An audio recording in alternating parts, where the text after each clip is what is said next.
after more mindful practice, a practice notebook is a great tool. It allows you to track progress more easily. It saves you time because you've got all your tasks written down and don't need to spend ages deciding where to start your practice session. It also allows you to revisit older pieces more easily. You just flip back a few pages and follow the exact same steps that you did in order to first learn the piece.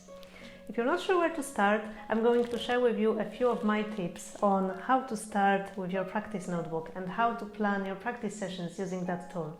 As always, there is a free PDF for today's lesson. The link is in the description of this video. Make sure you download it to make the most of this lesson.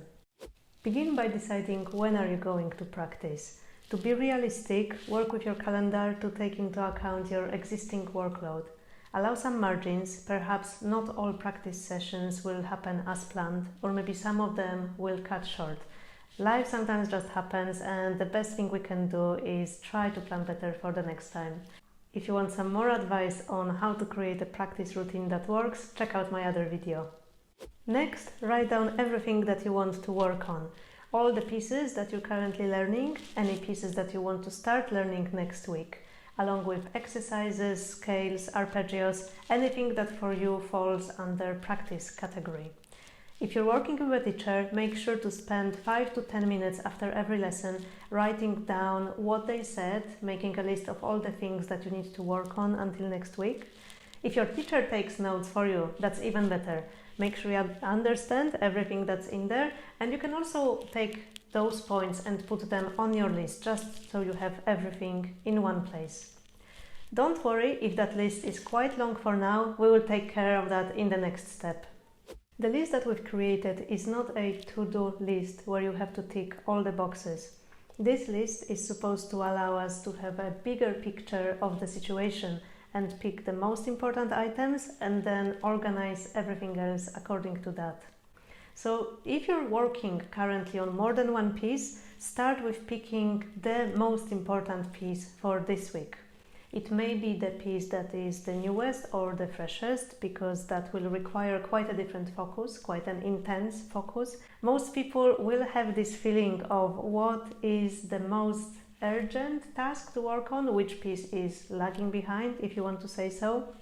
If you can't choose any of the pieces, just pick one and then you can change that next week. Now that you've got your piece, try to think of 1 to 3 goals for that piece for this week.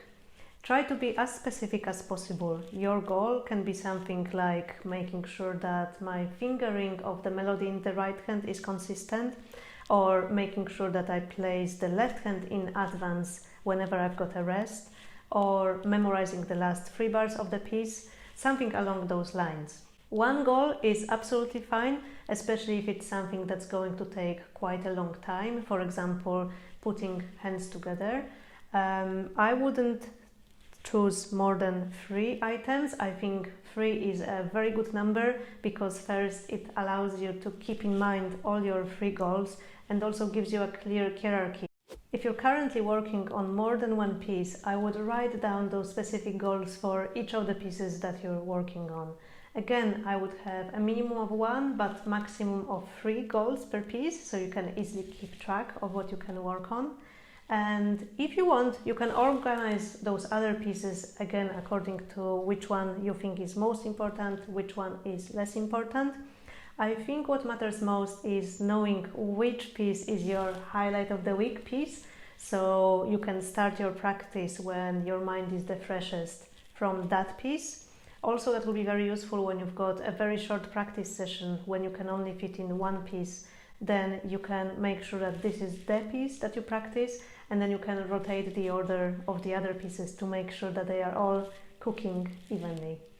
At this stage, you will have quite a few things in your practice notebook. You will have a list of dates and times of your practice sessions, the list of pieces and exercises that you're going to work on, and the highlight of the week piece, along with very specific goals that you're going to work through. So now when you're going through your practice sessions, what you can add to your practice notebook, which will make your work easier later, is where did you start? What was your starting point? What did you do to progress from there? And where did you finish in each practice session? It might be that, for example, you're working on speeding things up, so you will be writing the initial metronome speed, the final metronome speed. If you're putting a section together, you can write down in which bar did you start, in which bar did you finish. It is quite likely that the next day you might need to go through exact same steps, so having them written down will be very useful. It might be that next day you will go a tiny bit faster. It might be that it will take a bit longer because you've discovered something new that you will want to write down to use for later. This is a week-long work, so it's understandable that things will be progressing. Another useful addition to your practice notebook is a list of pieces that you've already played. This allows you to look back and appreciate your progress, or perhaps pick pieces that you've already known for your next concert. Another list that you might want to have is a list of dream pieces or goal pieces. Sometimes you will hear a lovely song in a concert or in a recording that you might want to learn, but you just don't have time right now. Do write the title down as soon as you can, because those things can be quite elusive, but then you can have a handy list to refer to when picking the next piece that you want to learn.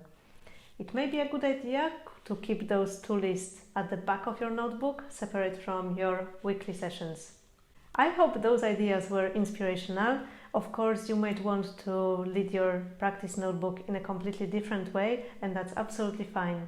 I change my practice notes from week to week. I don't always pick 3 things or 1 thing. Sometimes I'm in a rush and I'm only writing down bar numbers and metronome markings or ticking boxes, and that's absolutely fine.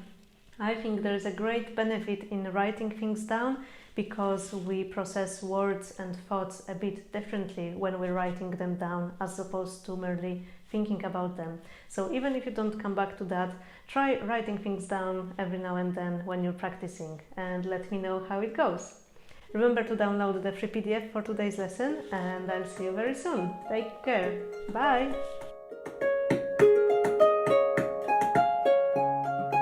And is this recording? It is. After that, when you're thinking about new pieces to learn.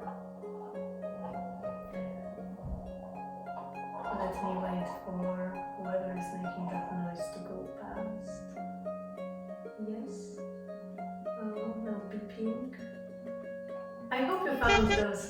Oh!